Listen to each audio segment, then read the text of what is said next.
suicide case, a heartbreaking story.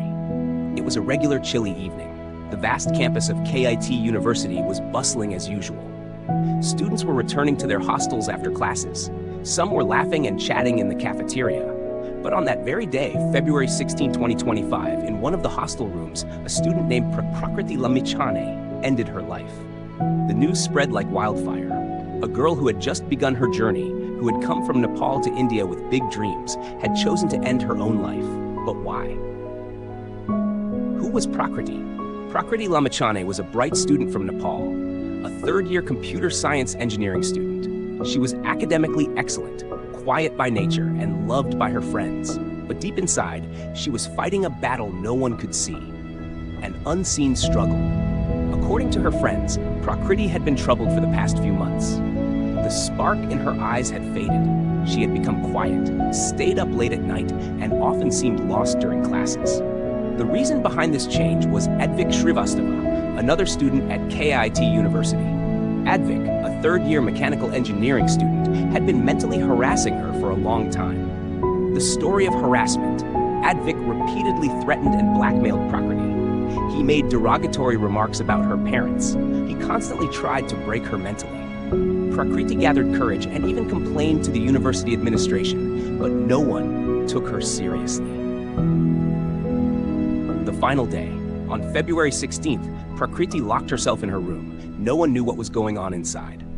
When her roommate knocked multiple times and got no response, she panicked and called the warden. The door was broken open, and what they saw inside left everyone in shock. Prakriti's lifeless body was hanging from the ceiling. Scattered papers and her mobile phone lay on the floor, now the key evidence in the case. The truth comes out. When Prakriti's phone was checked, several messages and audio recordings were found that proved Advik's harassment. Soon, an audio clip went viral on social media, where Advik could be heard abusing and threatening her. Public outrage erupted. Anger among Nepali students and university's apathy. There were over 500 Nepali students at KIIT University. When they learned about their fellow students' suicide, they demanded justice through protests. However, the university administration responded cruelly. All Nepali students were ordered to leave the campus immediately. When students protested, security guards mistreated them.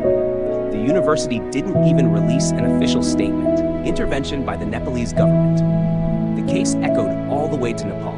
Nepal's Prime Minister KP Sharma Oli strongly condemned the incident. The Nepalese government sought answers from the Indian embassy. A team from the Nepalese embassy arrived in Bhubaneswar to ensure the safety of Nepali students. Action taken and demand for justice.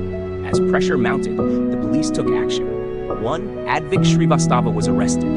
2. 3 university officials were suspended. 3. 2 security guards who mistreated students were dismissed. But Nepali students still demanded justice for Prakriti, enhanced security at the university, a safe return for Nepali students, impact on India-Nepal relations. The case was no longer confined to just one university. It had diplomatic repercussions between India and Nepal. The Nepalese government urged the Indian government for an impartial investigation. The Indian government assured strict action against the guilty. Conclusion: will justice prevail? Prakriti Lamichhane's suicide is not just an incident. It's a wake-up call, a reflection of a system that ignores harassment. Now the real questions remain. Will the university continue to stay silent? Will Advik Srivastava receive the punishment he deserves? Will steps be taken to prevent such incidents in the future?